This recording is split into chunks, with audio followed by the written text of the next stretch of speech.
51 साल तक वो शरीर में हमारे बीच में रहे। वैसे तो वो आज भी हमारे बीच में हैं, क्योंकि गुरु अर्जुन देव जी का एक शब्द है जो पवित्र गुरु ग्रंथ साहिब में है। गुरु अर्जुन देव जी 5वें गुरु हुए हैं सिख धर्म के। तो उन्होंने एक शब्द के द्वारा व्याख्या की है सतगुरु रविदास महाराज जी के बारे में कि रविदास ठाकुर बनाई, रविदास ठाकुर बनाई, ऊंच ते ऊंच नाम देव समदसी रविदास ठाकुर बनाई। भलो कबीर दासन के दास रविदास ठाकुर बनाई। संत प्रताप भ्रम सब नासे नानक बने गोसाई रविदास ठाकुर बनाई। शायद हम लोग जो भाव गुरु अर्जुन देव जी ने समझा रहे हैं, बता रहे हैं, शायद हम उसको छू नहीं पाए हैं। अगर हम उसको छू जाएं तो फिर ये जो चर्चाएं होती हैं ना, ये हमें हर बार कहना पड़ता है माइक से कि भाई शांत हो जाओ, भाई शांत हो जाओ।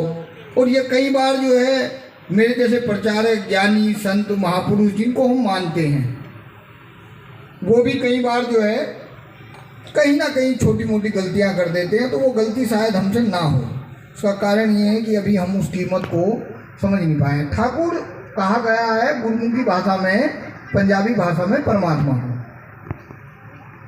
तो वो परमात्मा के रूप में हमें देख रहे। क्या परमात्मा के सामने इस दुनिया का कोई भी महापुरुष बड़ा हो सकता है? परमात्मा ही सर्वशक्तिमान है, बड़ा है। पर मैंने यहाँ देखा है, मैं अक्सर जाता हूँ कि यहाँ अब हम लोग ना अब सत्संग को भी अलग अलग ज्ञान से देखने लगे हैं। कुछ राजनीतिक ज्ञान हमें दिया जाता है, कुछ सामाजिक ज्ञान हमें दिया जाता है और कुछ आध्यात्मिक ज्ञान भी दिया जाता है। परंतु आध्यात्मिक ज्ञान जिस भाव से हमें मिलना चाहिए, क्योंकि हम यहाँ किसमें आए हैं? गुरु चरणों में, परमात्मा के चरणों में। वो समझा रहे हैं कि तो ही मोही मोही तो ही अंतर कैसा, कनिक कटिक जल तरंग जैसा, जो पे हमें पाप करंता अहे अनंता। और मित्र सैन जी बैठे हुए हैं, मेरे छोटे भाई हैं, चमार बुलेटिन से हैं और बहुत अच्छा प्रचार करते हैं। मैं इनका भी सत्कार करते हुए, क्योंकि ये पूरे देश में जो है हमारी और आपकी आवाज़ को जो है सत्संग की महिमा को जो है पहुँचाने का काम करते हैं गुरु कृपा से।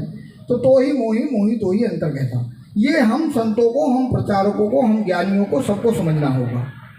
परमात्मा जी हमें समझा रहे हैं, सतगुरु रविदास महाराज जी परमात्मा से बात करते हुए हम लोगों को समझाने के लिए कि ये परमात्मा तुझ में, मुझ में, मुझ में, तुझ में क्या भेद है, क्या अंतर है। कि तो ही मोही मोही तो ही अंतर कैसा, क्या भेद है, क्या अंतर है। कनिक कटिक जल तरंग जैसा, जिस तरीके से सोने के आभूषण बन जाते हैं और हम उनको आभूषण के रूप में जानते हैं। थोड़ा और आगे जाते हैं तो नथ है, ये कुंडल है, ये कड़े हैं, परंतु होते क्या है वो सोना। उनको अगर हम लोग इकट्ठा करें, उसमें कुदाली में डाल दें, उनको पिघला के फिर उनको उसी का रूप दे दे जो सोने का, तो वो हम क्या कहेंगे उसको सोना, अगर वो आभूषण का रूप हमने नहीं लिया है। और अगर वैसे हम क्या कहते हैं उनको सोना कहते हैं। या जल तरंग जैसा, पानी की लहर उठी, पानी से पैदा हुई, पानी में ही समा गई। तो इसी तरीके से हम उसको तरंग कह रहे हैं कि पानी से पैदा हुई, पानी में ही समा गई। इसी तरीके से गुरु जी हमें समझाना चाहते हैं कि ये परमपिता परमेश्वर, जब हम तुझसे पैदा हुए, परमात्मा और आत्मा, जब परमात्मा की आत्मा हमारे अंदर है तो फिर अंतर क्या है?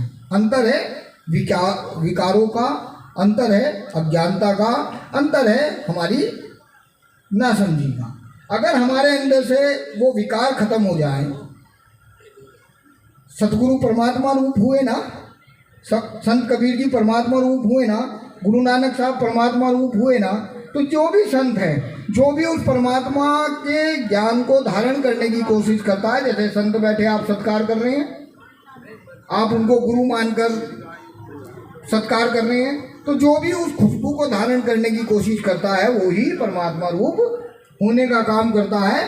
परंतु अगर हम उस वेश को तो धारण कर लें